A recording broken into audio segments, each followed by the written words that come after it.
தமிழ்நாட்டின் பாரதிய ஜனதா கட்சியின் தலைவர் தம்பி அண்ணாமலை அவர் தலைவர் மட்டும் கிடையாது. அவர் இப்போ லண்டன் போயிருக்கிறது படிக்க மட்டும் கிடையாது, அண்டர் கவர் ஆப்ஷனில் போயிருக்கார். அவர் ஐபிஎஸ் பதிவே ராஜம் பண்ணிட்டாலும் மனசுக்குள்ளும் சரி, அந்த என்ன சொல்கிற மூளை அளவும் சரி, அவர் ஐபிஎஸ் தான். அவர் இப்போ லண்டன் போயிருக்கிறது படிக்கிறேன்னு சொல்லிட்டு ஒரு பேரில் போயிட்டு இங்கேருந்து ஓடினாங்க இல்லையா, விஜய் மல்லையா, லலித் மோடி, இவங்களாம் பிடிச்சவர் தான் போயிருந்தாங்க. ஆனால் கண்டிப்பாக பாருங்கள், அவர் லண்டன் திரும்பி வரும்போது அண்டர் கவர் ஆப்ரேஷன் பண்ணி விஜய் மல்லையாவும் லலித் மோடியும் பிடிச்சி வருவார்.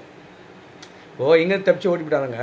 இவர் அந்த காலத்துலேயே சிங்கம் படத்தில் வர மாதிரி பெங்களூர் எங்கேயோ போயிட்டு அமெரிக்காவோ ஆப்பிரிக்காவோ நைஜீரியா ஏதோ ஒரு இடத்துல போயிட்டு பெரிய திருடனை கண்ணு பிடிச்சி இட்டு வந்தார். அவர் தான் சொல்கிறாரு, அதுக்கு முன்னால் சிங்கம் படம் பார்த்துருக்க மாட்டார், இல்லை பார்த்த பிறகு அது மாதிரி சொல்கிறாருன்னு தெரில. இப்போ சீமான் சொல்கிறார் இல்லையா, நாமக்கறி சாப்பிட்டேன், பிரபாகர் அவ்வளோ போர் முறையில் இருந்தாலும் எனக்கு தோல் முறை படுக்க வச்சு நெஞ்சு மேலே படுக்க வச்சு ஆர்ஆர் ஆகி பாடினார் தான் சொல்கிறார் இல்லையா. தூங்கு சீமான், செபஸ்டின், அதெல்லாம் நீ கவலைப்படாதெல்லாம் நான் பார்த்துக்கிறேன், பாம்பீம்லாம் நான் பார்த்துக்கிறேன், நீ அழகாக படுத்தேழு சொல்லிட்டு ஆமக்கறி கொடுத்து பிரியாணி சாப்பிட வச்சு நெஞ்சு மேலேயே படுக்க வச்சு ஆர்ஆர் பாடினார் இல்லையா. அவர் சொல்கிறாருல்ல, அது மாதிரி இவரும் சொல்கிறாரு. ஒருவேளை சினிமா பார்த்துட்டு சிங்கம் படம் பார்த்து சொல்கிறாருன்னு தெரியல. ஆனால் மனசுல அப்படி தான் இருக்கிறார் அவர். அதுக்கு பாதிக்கப்படல, மனசு பாதிக்கப்படல, மனசில் அப்படி தான் இருக்கிறாரு, மூளை அப்படி தான் இருக்கார். இப்போ லண்டன் போனதோட அதுக்கு தான் போயிருக்கு, அண்டர் கவர் ஆப்ஷன் போயிருக்காரு. ஹெச்ராஜா கேட்டார், கஸ்தூரியை தேடி தேடி பிடிச்சிங்க, செந்தில் தம்பி பிடிக்க முடியாதான்ற மாதிரி. அதே தான் நம்ம கேள்வி முன் வைக்கிறோம்.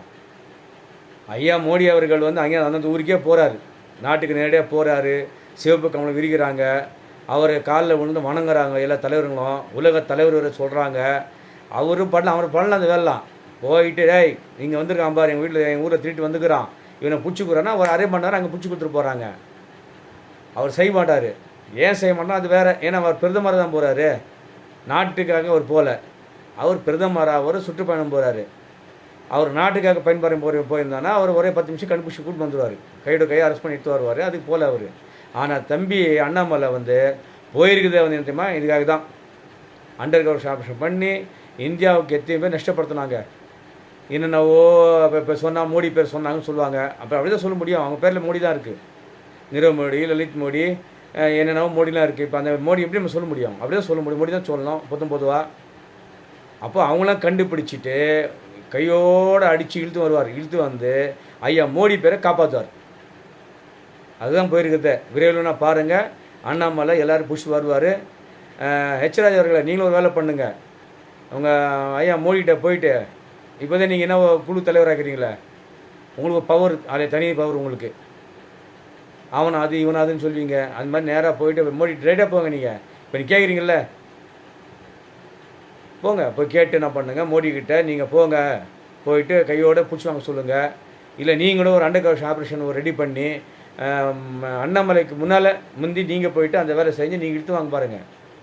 அடுத்த முதலமைச்சர் நீங்கள் தான், தமிழ்நாட்டுக்கே பிரதமரோடு ஆயிடலாம். கேள்வி கேட்குறது பெரிய விஷயம் இல்லைங்க, செயல்பாடு இருக்கணும்ல. நீங்கள் முதல்ல அந்த வேலை செய்யுங்க. அடுத்த கட்டம் நம்ம இவர் விடவே கூடாது. தமிழக முதல்ல நம்ம கேள்விலாம் கேட்கலாம், பல கேள்வி கேட்கலாம்.